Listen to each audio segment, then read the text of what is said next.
Well, we started, but we're not done. We're not done. That's what we say. We're not done. We're not dead yet. We're not done. So it may happen yet. I don't want to hog all this. So I'm going to let. Oh, the one thing we do collaborate on very, very well, and that is we team teach.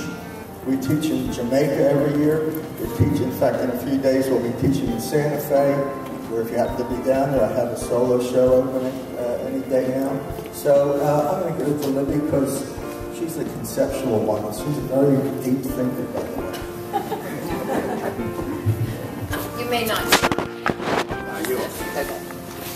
Alan and I this fall will have been partners for 49 years.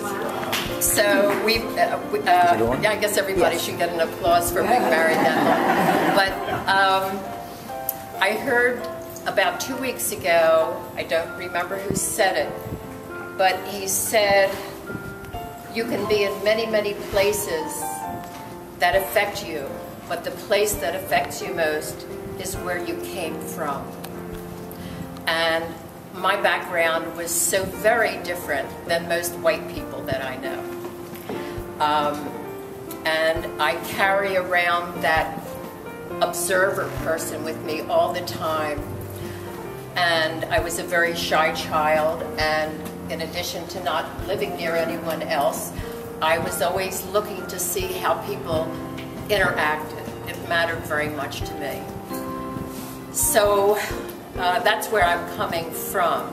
What I became is an artist who does social commentary, and it sort of makes more sense to me when I think about those two places that I put together.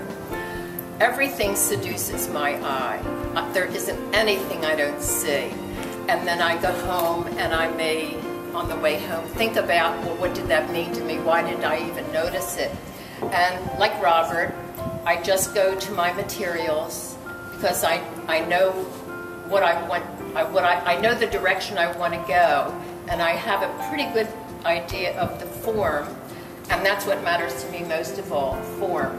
My work is almost always devoid of color, but there's color used in the making, but by the time I'm done, the color is dissipated. But it became, by a series of different processes that are familiar and sometimes very unfamiliar, and I always like to challenge myself to learn new ways to work. So I happen to be in it's funny how New Jersey is here again. But I have a friend who told me that there was this really great hardware store, and he said, and when I tell you it's a hardware store, it's way more than that. So I went there, I'll take one of these off, and I saw a roll of bronze screening, and I bought it, and I think it sat in my studio for 5 years. And then the business world, because my young sons were becoming part of the adult workplace, I was making observations about the workplace. And I observed that if you want to be wearing a white shirt, there's a price to pay. Now, these people, when I made this, all had jobs. Now they don't. So inside here is the bronze. Each piece is 5 separate pieces assembled on my sewing machine. I use a lot of sewing in my work, but my work is not about sewing. And this happens to be called Stiff. Predated the book called Stiff.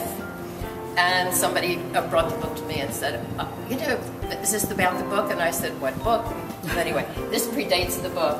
So this is about the place that one occupies in the work world at the executive level, 5 days a week, 8 hours a day. And this is what a week looks like.